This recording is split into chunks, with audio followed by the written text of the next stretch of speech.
आज अंतर्राष्ट्रीय वन दिवस मनाया जा रहा है। Convention centre canal road Jammu में आज वन विभाग द्वारा कार्यक्रम का आयोजन किया गया, जिसमें जम्मू कश्मीर के उपराज्यपाल मनोज सिन्हा मुख्य अतिथि के तौर पर उपस्थित रहे। वन विभाग का गठन हुए 130 साल पूरे हो गए हैं। कार्यक्रम में उपराज्यपाल ने अपने संबोधन में वन विभाग के महत्व को लेकर बात की। वहीं कार्यक्रम के दौरान वन विभाग के अधिकारियों का सम्मान किया गया, जिन्होंने विभाग में उल्लेखनीय कार्य किया है। इस मौके पर विभाग के अधिकारी संजीव वर्मा सहित अन्य अधिकारी मौजूद थे। तो ये कैटलिस्ट है जो पूरी विस्तृत जानकारी हमें देता है।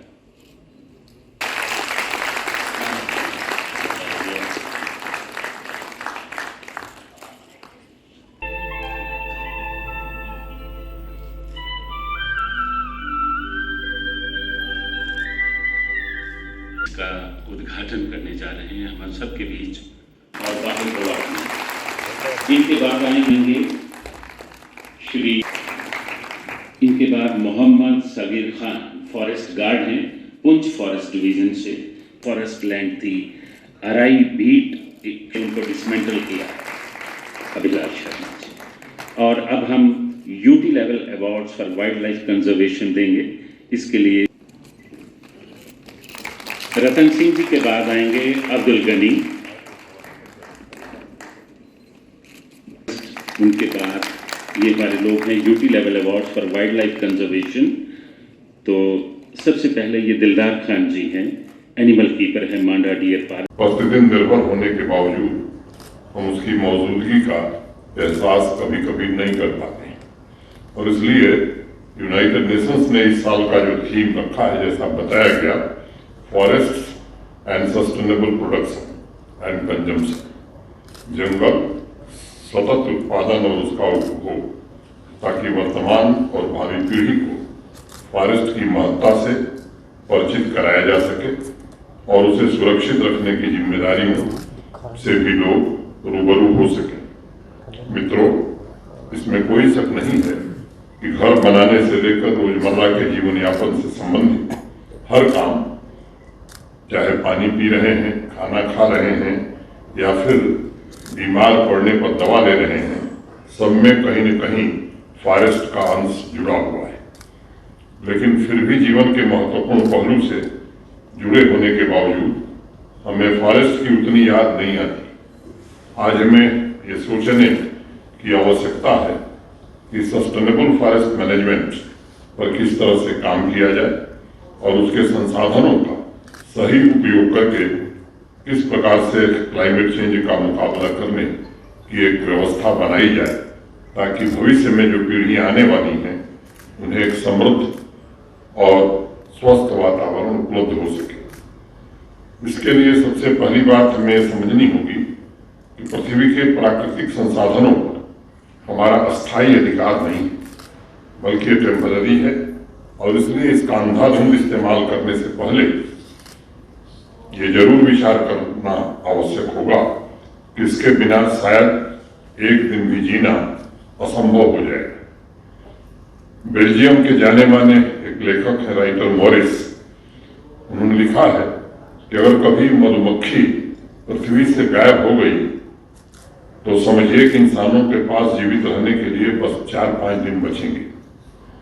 मुझे लगता है मॉरिस लोगों को डरा नहीं रहे, हाँ, लेकिन आगाह जरूर कर रहे हैं कि हवा, पानी, जंगल और जानवर को बचाने की कवायद दरअसल इंसान को बचाने की ही जद्दोजहद है। जब कुछ महीने पहले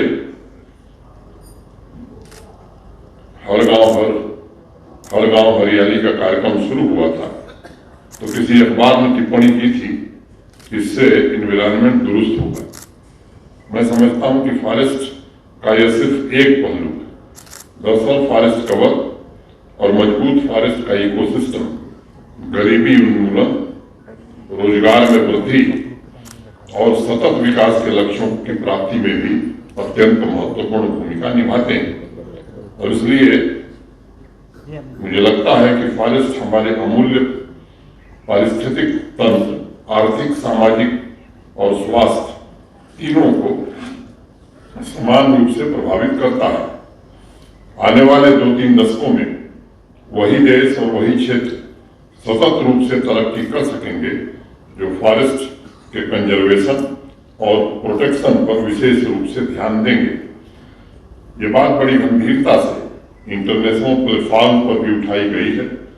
एक अनुमान के मुताबिक इस पृथ्वी पर हर 5वां व्यक्ति अपनी आजीविका के लिए किसी न किसी रूप में जंगल पर निर्भर करता है, चाहे कोई व्यक्ति गांव में रहता हो या शहर में रहता हो, लेकिन आजीविका के लिए किसी न किसी प्रकार से जंगलों से जुड़ा हुआ है। और इसलिए बापू की एक बात हम सभी को ध्यान में रखनी चाहिए कि पृथ्वी सभी मनुष्यों की जरूरत पूरी करने के लिए पर्याप्त संसाधन उपलब्ध कराती है, लेकिन लालच पूरा करने के लिए ये संसाधन नहीं है। और इसीलिए जंगलों से उतना ही लें जितना नितांत आवश्यक है। हमारे यहाँ अभी बताया गया, मेरे पहले डॉक्टर गेरा ने जिक्र किया, ट्राइबल भाइयों की एक बड़ी आबादी भी जंगलों पर ही निर्भर है। भारत के सम्माननीय प्रधानमंत्री आदरणीय नरेंद्र मोदी जी के नेतृत्व में जिस ऐतिहासिक फॉरेस्ट राइट एक्ट को लागू किया गया है यहाँ, उससे जंगलों पर अपने अधिकार के साथ उन्हें जंगल के उत्पादों पर भी हक प्रदान किया गया है। पिछले वर्ष 12 जनवरी से जम्मू कश्मीर में बांस के संवर्धन पर भी काम शुरू हुआ है और इससे भी समाज के एक बड़े वर्ग को रोजगार के अवसर उपलब्ध होंगे। स्थानीय लोगों को रोजगार के अवसर भी उपलब्ध हो रहे हैं। आज भारतवर्ष के कई प्रदेशों में फॉरेस्ट पारिस्थितिक तंत्र प्रबंधन और आजीविका की परियोजनाएं प्रारंभ हुई हैं। हिमाचल प्रदेश में 800 करोड़ रुपए की इसी तरह की परियोजना शुरू की गई है जो पब्लिक प्राइवेट पार्टनरशिप पर आधारित है।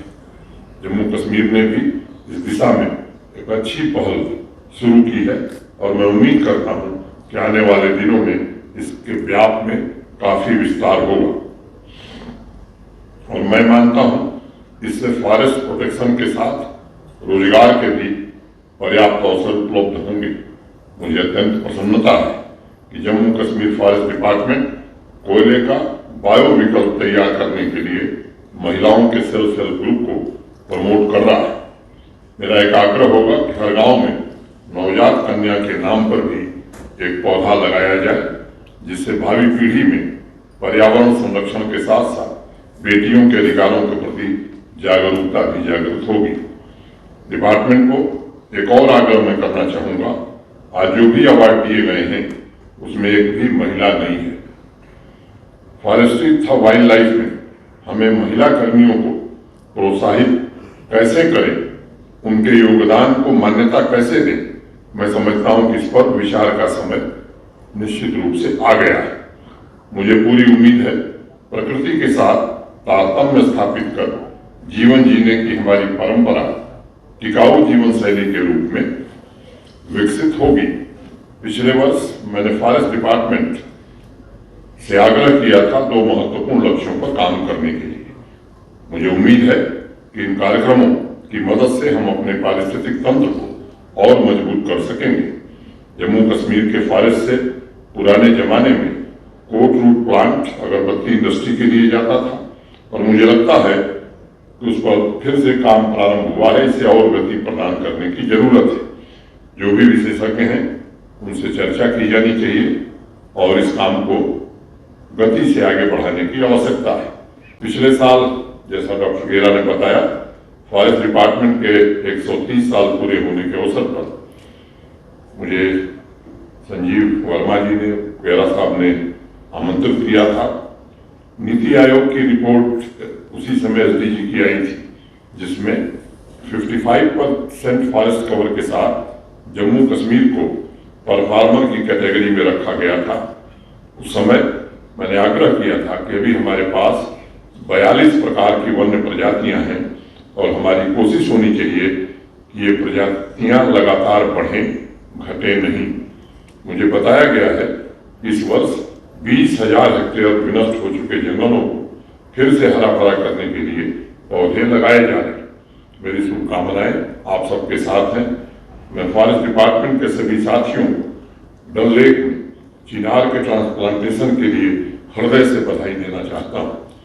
2020 में ही मैंने आग्रह किया था कि 4 चिनार की ऐतिहासिक लेगेसी को फिर से कैसे जिंदा किया जाए, और मुझे खुशी है कि इस वर्ष फरवरी में 2 चिनार ट्रांसप्लांट करके वर्षों पुरानी जो ख्वाहिश थी यहाँ के लोगों की, उसको पूरा करने का काम फॉरेस्ट डिपार्टमेंट ने किया है। इसके लिए मैं आप सबको हृदय से धन्यवाद देना चाहता हूँ। ये काम सिर्फ लैंडस्केप को खूबसूरत बनाने के लिए नहीं किया गया है, ये प्रयास है पर्यावरण से जुड़ी चीजों को हमारी सोच में कैसे सम्मिलित किया जाए। और मुझे विश्वास है कि जब भी लोग भविष्य में 4 चिनार को देखेंगे तो उन्हें भी अपनी जिम्मेदारी का एहसास होगा। मित्रों, अथर्ववेद की एक पंक्ति है कि हे प्रभु, जो भी पेड़ मैं काट रहा हूं वह फिर जल्दी से बड़ा हो जाए। ये फॉरेस्ट की धरोहर को सहेजने की हमारी संस्कृति है और हमारी सभ्यता को भी ये प्रदर्शित करता है। हम सबको ये बात समझनी जरूरी है कि जब तक धरती और हमारा पर्यावरण सुरक्षित है तब तक हमारा भविष्य भी उज्जवल है और भविष्य भी सुरक्षित है। इसमें कोई शक नहीं है। एक राष्ट्र की शक्ति के मुख्य रूप से उसके प्राकृतिक संसाधनों पर ही टिकी होती है। आज हमारा मुल्क दुनिया के 12 शीर्ष विविध प्रजातियों वाले देशों में शुमार है। मैं मानता हूं कि उच्चतम क्वालिटी की जड़ी बूटियां, अनेक प्रकार के वनस्पतियों तथा अपनी भौगोलिक विविधता के द्वारा जम्मू कश्मीर ने भी इस तरक्की में अपना विशेष योगदान दिया है। जम्मू के 4 फीडर से जुड़े 6,603 घरों को जहां स्मार्ट मीटर लग गए, आज से अनवरत और क्वालिटी बिजली मिलेगी। इन सभी घरों को जो शेड्यूल्ड कक्ष हैं उनसे मुक्त कर दिया गया है। कोई टेक्निकल फॉल्ट हो जाए तो अलग बात है, नहीं तो इनको निर्बाध गति से बिजली मिलती रहेगी। पिछले 1.5 वर्षों में उपभोक्ता को 24 घंटे बिजली आपूर्ति कैसे की जा सके, ट्रांसमिशन और डिस्ट्रीब्यूशन की क्षमता को कैसे बढ़ाया जा सके, और जो AT&T लॉसेस हैं इनको कैसे कम किया जा सके, इस पर अनवरत काम किया गया है। आप सबको मालूम है कि 6,000 करोड़ रुपए की बिजली हम खरीदते हैं और लगभग 2,600 करोड़ रुपए रेवेन्यू अर्जित करते हैं। यानी हर साल ये मोटे तौर पर 3,400 करोड़ रुपए का घाटा हो रहा है। हर उपभोक्ता चाहता है उसे 24 घंटे बिजली मिले, लेकिन आप खुद सोचिए, पिछले अनेक वर्षों में न तो बिजली की क्षमता बढ़ाने का प्रयास हुआ, न ही ट्रांसमिशन डिस्ट्रीब्यूशन की क्षमता को मजबूत करने का। इसलिए ये निर्णय लिया गया कि जिन घरों में भी मीटर लगे हुए हैं उन घरों को 24/7 क्वालिटी पावर उपलब्ध कराना, ये हमारी जिम्मेदारी है। जम्मू के ऐसे 4 फीडर वनताला, रूपनगर 2, रूपनगर 3 और रूपनगर 4, जिनसे 6,603 घरों में आज से ये सुविधा शुरू की जा रही है। मुझे पता है कि ज्यादातर उपभोक्ता मीटर लगाना चाहते हैं, बिल देना चाहते हैं, और इसलिए मेरा सभी से अनुरोध है कि प्रशासन के इस अभियान में आप सहयोग करिए। ये व्यवस्था हम कश्मीर घाटी में भी लागू करने जा रहे हैं और इससे बिजली चोरी रोकने के साथ साथ अनइंटरप्टेड क्वालिटी पावर 24/7 की दिशा में एक महत्वपूर्ण कदम हम उठाने जा रहे हैं। और मैं आग्रह करूंगा कि आप सब इस अभियान में निश्चित रूप से हमारा सहयोग करें और नीतिगत रूप से मैं इसका पक्षधर कि जो बिजली बिल पे कर रहा है उसे बिजली मिलनी ही चाहिए। मित्रों, जम्मू कश्मीर तेजी से विकास की राह पर अग्रसर है। इस परिदृश्य में विकास और पर्यावरण संरक्षण के बीच संतुलन सुनिश्चित करने में सबसे महत्वपूर्ण भूमिका आप ही लोगों की है।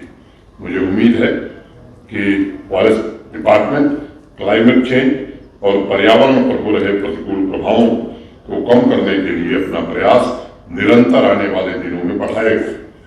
मित्रों, जम्मू कश्मीर प्रशासन का प्रमुख उद्देश्य है कि प्रशासन लोगों के दरवाजे तक पहुंचे। इसलिए मैं आप सभी से निवेदन करूंगा कि फॉरेस्ट डिपार्टमेंट वनारोपण तथा वनों के संरक्षण के कार्यक्रम में सक्रिय रूप से चुने हुए जनप्रतिनिधियों, ग्राम पंचायत और जमीनी स्तर के संस्थानों को अवश्य शामिल करें। ये प्राकृतिक संसाधन प्रबंधन में सहभागी शासन की दिशा में महत्वपूर्ण कदम साबित हो सकता है। प्रदूषण कम करना, जंगलों के अंधाधुंध दोहन को रोकना और अपने प्राकृतिक संसाधनों का संरक्षण सिर्फ सरकारी नहीं बल्कि सार्वजनिक लक्ष्य होना चाहिए। One beat guard, one village की पहल की भी मैं सराहना करता हूं जो आप सबने शुरू किया था। ये फॉरेस्ट कवर को बढ़ाने और जल संरक्षण के प्रयासों में एक मजबूत साझेदार साबित हो रहा है। शहरों में आपके जो भी कार्यक्रम हो रहे हैं, आपने पहले से स्थानीय निकायों, शैक्षिक संस्थानों, गैर सरकारी संगठनों को शामिल किया है। इसे आगे और बढ़ाने की आवश्यकता है ताकि शहरी क्षेत्रों में वायु और ध्वनि प्रदूषण को हम कम कर सकें। मैं चाहता हूं कि पूरा जम्मू कश्मीर इस बात से अवगत हो कि एक तरफा विकास कभी भी सफल नहीं हुआ। पर्यावरण तथा विकास एक दूसरे के पूरक हैं, इसलिए एक के बगैर दूसरे का अस्तित्व संभव नहीं है। स्वेच्छा से लोगों को इस कार्य में शामिल होकर जन भागीदारी की भावना से पर्यावरण से संबंधित समस्याओं का सामना करना पड़ेगा और उसे हल करने के प्रयासों में वन विभाग के साथ खुद को शामिल करना होगा। मुझे उम्मीद है कि जम्मू कश्मीर में पर्यावरण संरक्षण को एक जन आंदोलन का रूप दिया जा सकता है।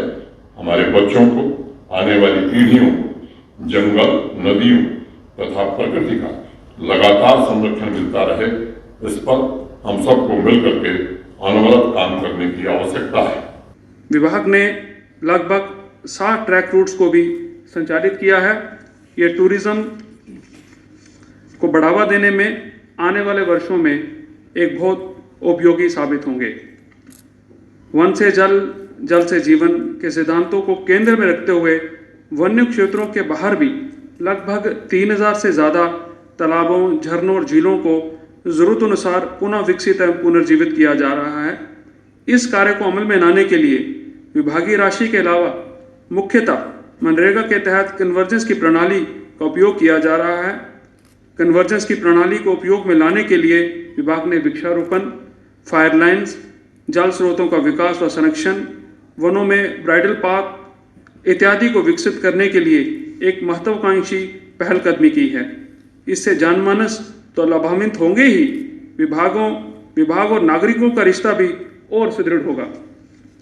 वनों से रोजगार के साधन तलाशे जा रहे हैं। इसी कड़ी में भरपूर मात्रा में उपलब्ध पाइन नीडल, जो कि जंगलों में आगजनी का एक मुख्य कारण बनती थी, विभाग ने एक अनूठा उपयोग किया है। पाइन नीडल से कोयला, ब्रिकेट्स एवं उपयोग में आने वाले सामान को सेल्फ हेल्प ग्रुप्स के सहयोग से विकसित किया जा रहा है। इसका नमूना अभी आपने जब आप यहाँ पधारे तो आपने देखा।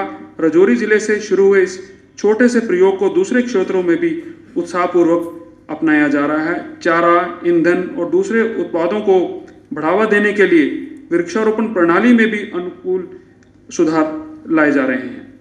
लगभग 75 फॉरेस्ट विश्राम गृह को जनमानस के उपयोग के लिए खोलकर विभाग एवं नागरिकों के बीच प्रेम और विश्वास को बढ़ाने की जो पहल भी आपके ही निर्देश पर हुई और इनका भी अब लोग इस्तेमाल कर रहे हैं।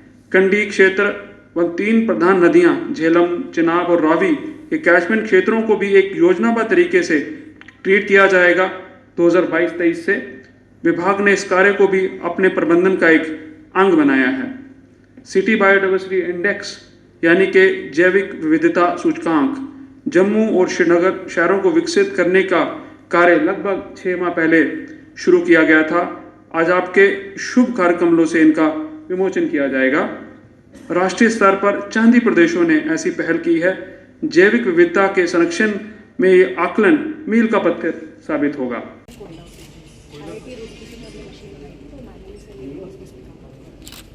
50 मशीन इस बार रखी है सर गाँव देहात में 5 अभी कर रही है।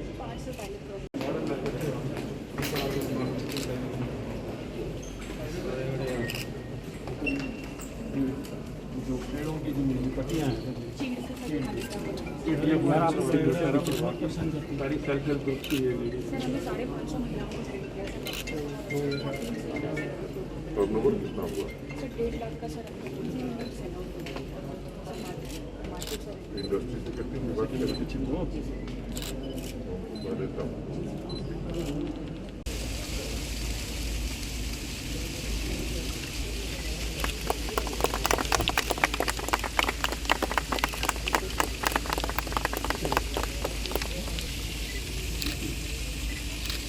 ब्यूरो रिपोर्ट जेल के media Jammu. For more updates, do subscribe our YouTube channel and don't forget to hit the bell notification icon. And if you are watching this video on Facebook, do follow our Facebook page.